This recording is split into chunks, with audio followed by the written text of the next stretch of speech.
What is up, everyone? So this is the night after my fight, or pretty much the same night, losing to Joji Goto from a split decision that I personally thought and many others in Japan thought it went my way. But again, it's not Joji Goto's fault. It's not anyone else's fault. We all have our opinions, and the only opinions that matter, sadly, are the judges, and they chose it for Joji and not myself. So be it. So one thing I do have to say, congratulations to Joji Goto, and please, for the fans who disagree with the decision, it's not his fault. He's just a fighter fighting every single day, so try your best not to blame him.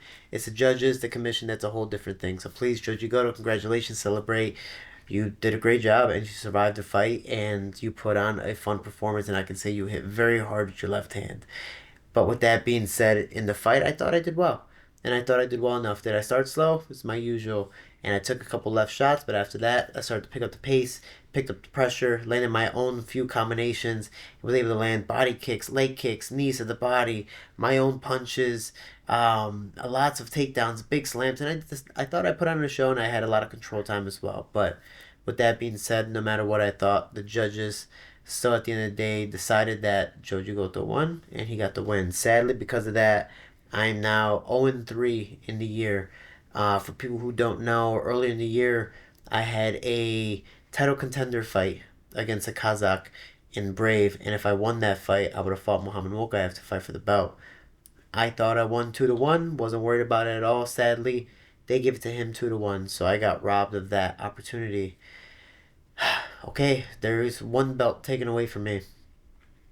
2 months later, I immediately fight Okikubo, who now just won the Flyweight Grand Prix, because sadly I was robbed of that victory as well, with the judges seeing it unanimously to Okikubo in a fight that for sure I wasn't 100%, but he was the better man that day, or at least in the judges' eyes. And I thought I won, but so be it. But then he ends up being the new Flyweight Grand Prix champion. So congratulations, Okikubo. Gotta celebrate it. Literally, somebody gifted me his. So thank you so much. Thank you, thank you.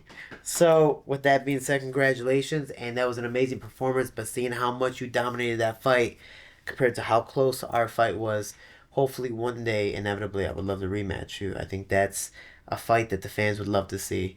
But with that being said, now moving on to Joji Goto fighting a prospect who is on a three-fight losing streak, or excuse me, winning streak, and now on a four-fight winning streak. Me losing to him puts me at a three-fight losing streak, and it's a bummer. It tries to make me kind of rethink my career of, I want to do more of this. I sacrifice a lot of time, money, moments with family, special loved ones, friends, relationships, everything. We literally actually just put down my dog today of 16 years, and I wasn't able to be there for that. Like, it's lots of things that I have to miss to be involved in this sport. And I love it. I get every opportunity to do it, but it's a hard sacrifice.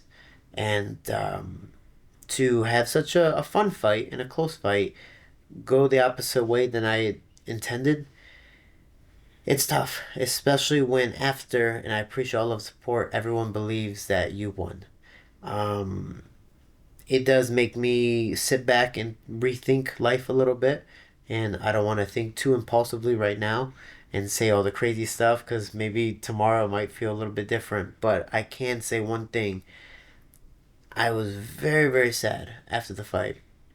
Press conference, I cried because there was a little kid yesterday during the ceremonial weigh-ins that was screaming my name louder than anyone. Maybe 5 years old, this tall, and he's Jose Torres, Jose Torres, and I picked him out of the whole crowd, and it felt like I was Goku getting energy for the Genki Dama. He was just like giving me energy because I was so tired from the weight cut, trying to rehydrate. And I felt so much better hearing his voice because that little kid inspired me. It was seriously, it was amazing. So I want to apologize to that kid that I'm sorry that maybe your hero lost, but heroes don't give up and they get up to fight another day. And that's honestly not just the reason why I got inside the ring or the cage the first time, but why I'm going to get back in there is because of that kid, to show him that, yeah, it's okay. Heroes are going to fall. Sometimes heroes are going to fall often, but it doesn't mean you don't stop trying. You keep on going. You don't give up, because that's what makes a hero. Just to keep on trying, to saying you're trying your best to do more than what that person next to you is trying to do, and be better than them. That is amazing. You're trying to be a good person as well, even better. But until then, we see what happens, and we just go from there. But this sport is tough, and that's why it's called Hurt Business. You never know what's gonna happen next.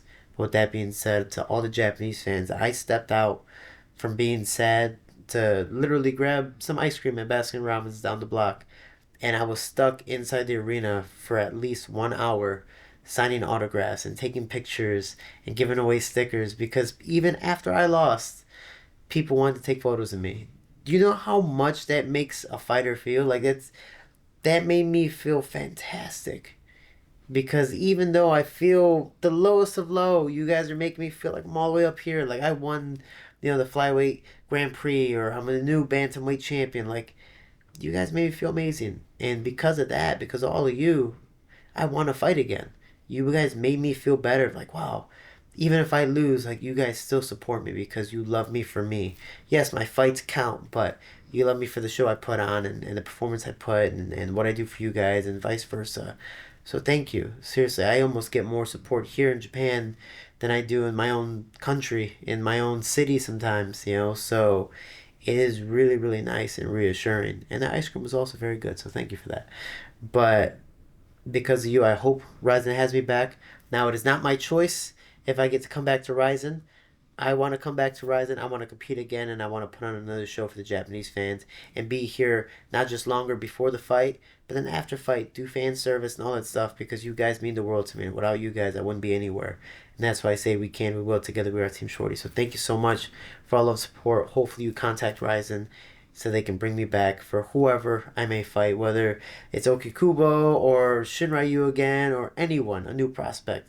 I don't care. I just want to get back in that cage, and it doesn't matter if it's at flyweight or bantamweight. I just want to put on a show for you guys, and I appreciate all of the support. Thank you so much. I don't know what's next for me. It's all a day by day process. Somebody literally asked me, "What are your plans for 2026?" And I'm like, I barely know what I'm doing tomorrow. Nothing in this life is guaranteed, especially in this sport. Kamaru Usman, Leon Edwards, Kamaru's winning the entire fight. One failed head kick to block it. Lands, headshot, kill. It's over. And Leon Edwards becomes a new champion. Your life can change like that, and you can be 100% there, and that one little percentage falls off, and it might be over because of one little misstep. So for me, I don't know. I've had a lot of plans my past years of this is what I want to do, this is what I want to achieve, and it's great to have goals. And I'm always going to have goals, little goals. But right now I have nothing. I just want to be at peace and just push forward and see what happens next. Kind of go with the flow. Oh, this didn't work out well for me? Well, all right, well, cool. I guess I go the other way and keep on going to see and trying because that's all I can do. So for me, I know for sure the only thing I can do is enjoy the rest of my time here in Japan. I leave January 4th, go back to help Amanda Nunes, regain her bantamweight championship for the UFC January 24th. I think I might stay in Vegas to help another one of her teammates, Priscilla, and then focus on me again. But until then, I go back to help others. I love help myself and I will, but I'm so motivated by other people. When I see them smile, it motivates me to do more. So, as much as sometimes I like to take time by myself, I think right now it's a good moment to take time with others and really enjoy this because I do sacrifice my life to do the sport. I create solitude every single day, and it's painful sometimes. So for me to be able to get out and hang out with people and hold people and love people and just enjoy even being dumb and free sometimes, like it's really really nice. So I think that's what I'm gonna do for a little bit, responsibly and smart, and see where life takes me from there. I just wanted to put on a show and show the fans like I'm winning this fight. Let me stay here, let me enjoy the fans, and let me do a big slam and do so. And again, with that, I thought I won the fight. But again, I'm not a judge. It sucks. It does feel like the world's against me, even though that might not be the case. It's just how I feel with my last three fights. It feels very, very unfair. I feel very used, not by Ryzen or Brave, just by life. I just feel like it's been very unfair for me because I believe, or I hope I'm a nice guy and that I try to give back and I work really hard. And I feel very deserving of a lot of things, but sadly in this world, you don't deserve anything. You literally have to take it. And I didn't take the opportunity. It's my fault. I left it to the judges. So I can't blame anyone besides myself for leaving it up to them. And if they decide to pick something that I didn't want, technically that's probably my fault too. All I gotta say is people remember you for your last performance. Luckily and sadly for me, all of my last performances, people thought I won, even though I lost. So it's very hard to go home and show people highlights. And they're like, oh man, you did great. I'm like, yeah, but I lost. It's very discouraging. But to try to be optimistic, because it is still hard. And it's always going to be hard. Losing sucks, especially when you get punched in the face for it. But at the end of the day, I am blessed to be able to do what I get to do. I'm a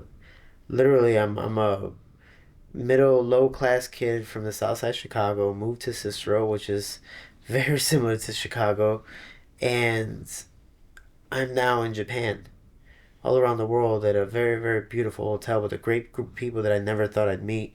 Competing in an arena that people die to fight in, not even just get in, but to fight in. I fought in front of 45,000 people today. Win or lose, who says they get to do that in their MMA career? That is amazing. And I've done it 3 times. So for me, I'm blessed. And I'm healthy. I'm a little beat up, a little banged up, but I'm healthy and I get to fight another day. So, and that's still my choice if I want to or not. Think about that. I have a choice to do that. So I'm blessed to be able to say that I have the ability to say yes or no or stop or go or to do whatever I want from here. So to have all these opportunities in front of me and to have people around me that are trying to get me to succeed, especially even with this YouTube series, man, thank you, everyone. Seriously, in this room, on the camera, behind the scenes, everything. Watching this, supporting me, because I can't do it without you. So to be able to do what I do every single day, it's a blessing in disguise. No matter how hard it is, I'm happy I have a full plate compared to the empty one that I was complaining that I needed some food on. So thank you. Seriously, just keep on trying and you never know what's going to happen next, but just try. And maybe tomorrow will be something different.